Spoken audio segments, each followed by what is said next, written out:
Hello everybody, hope you're all doing well. My name is Steven and this is the Storytime channel. We've got some pro-revenge stories, so let's jump right into our first story of the day by They Call Me Jaws.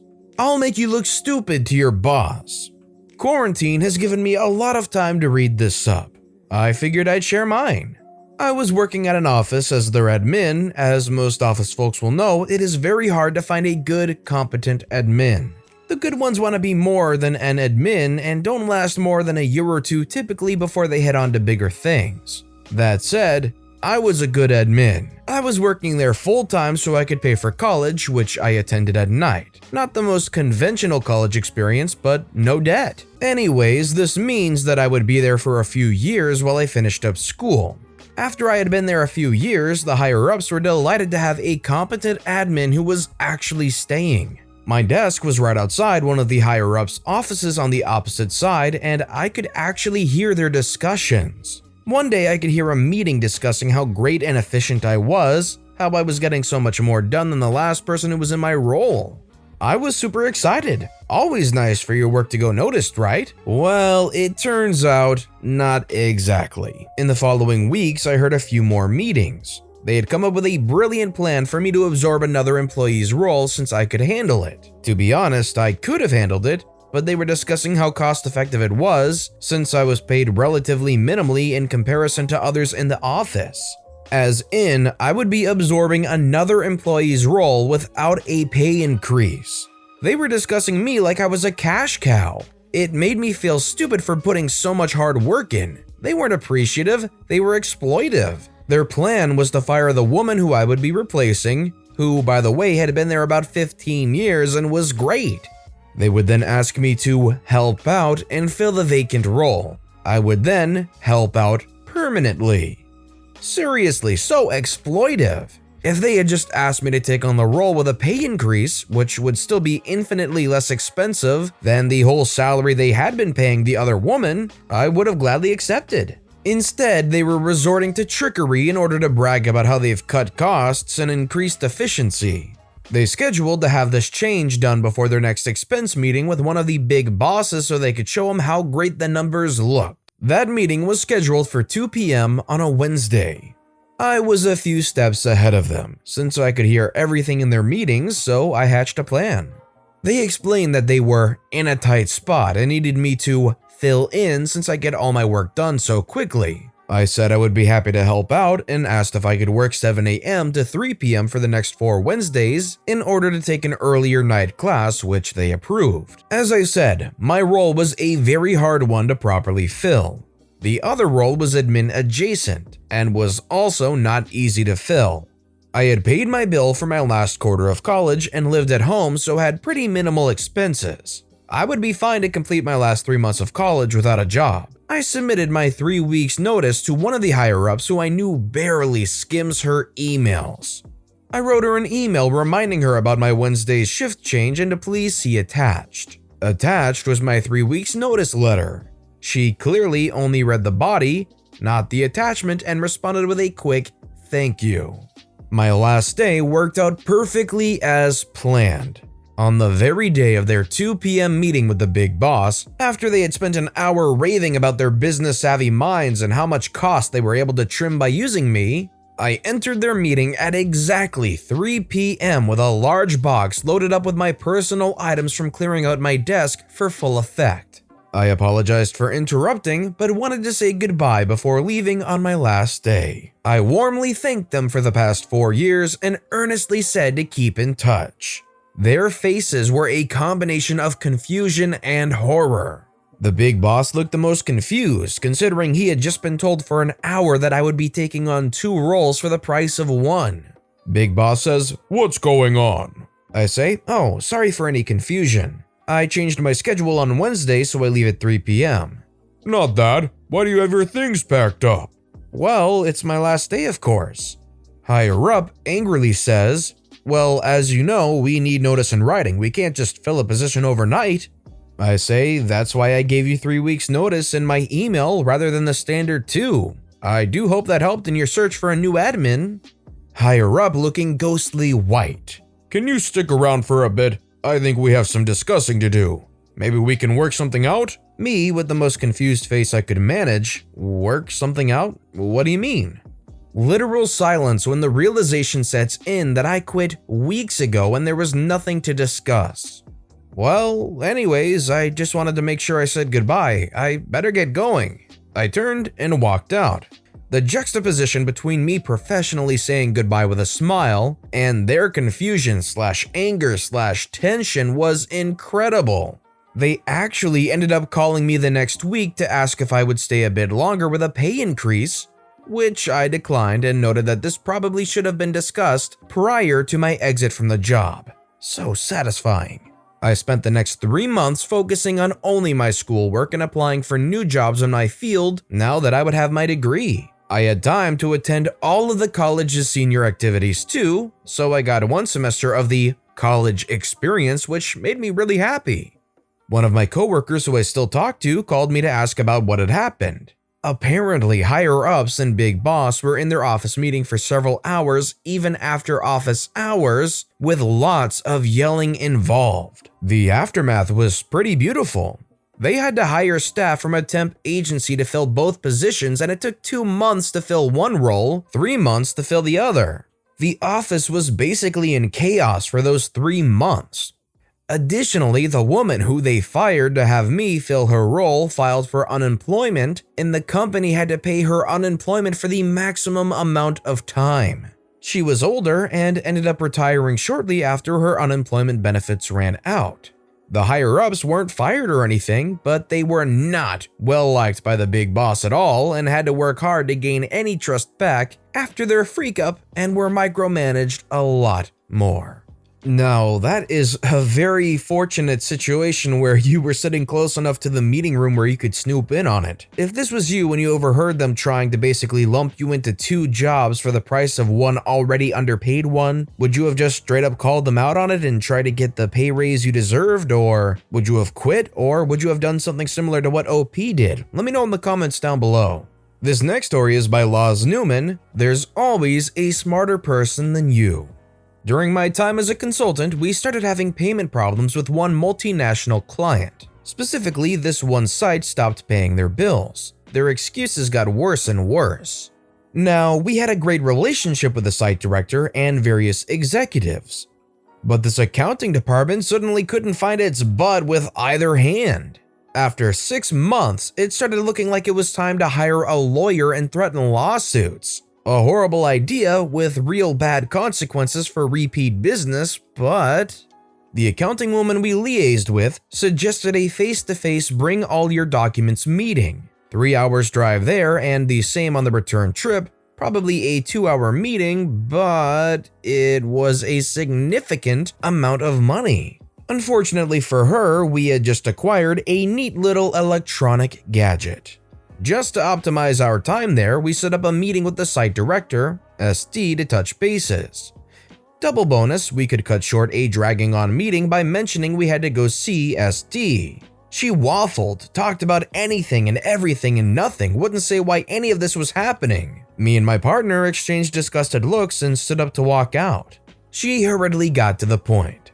For an administrative fee of X, she would see that payments would be made within the week. A flat-out bribery holdup. We exchanged another look. You seriously want us to pay you X to do the job this company is already paying you for?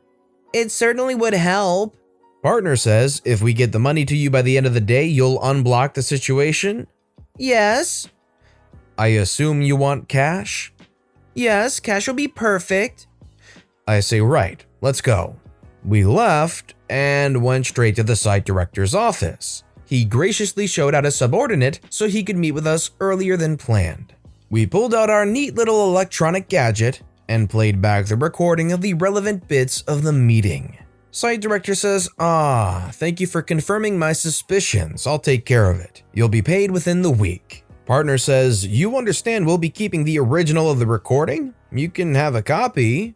Site director says, not necessary, thank you. I'll take care of it. Have a nice trip back. Payment arrived 3 days later in full. Celebration. A different person became our site liaison. During a future mission at that site, we were informed unofficially that accounting woman had been promoted to head of warehouse, for which she had no training, and told to sit in a corner and just handle the inventory count, already run by computer, while her 3-week leaving period ran out the clock.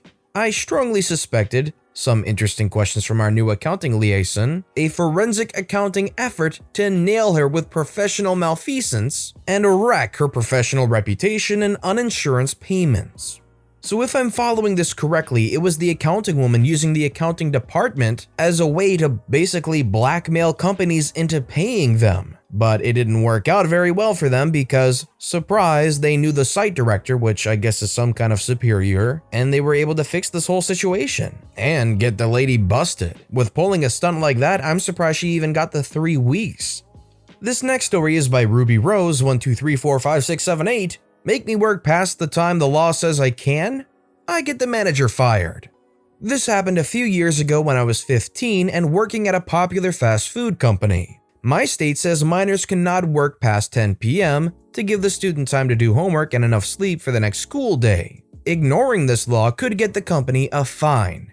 You also couldn't work more than 30 hours if you worked part-time. I started work here at 15 and left at 16. My schedule was always 5 p.m. to 10 p.m. for 4 days a week. I might work a couple minutes over 10, but that wasn't a big deal. I would just be finishing taking an order. I had worked there for a good year, no bad reviews, always had a smile, rarely had a sick day and would often cover others, and I had gotten Employee of the Month twice. We were always short on people. So one day I was working and taking orders in the drive-thru.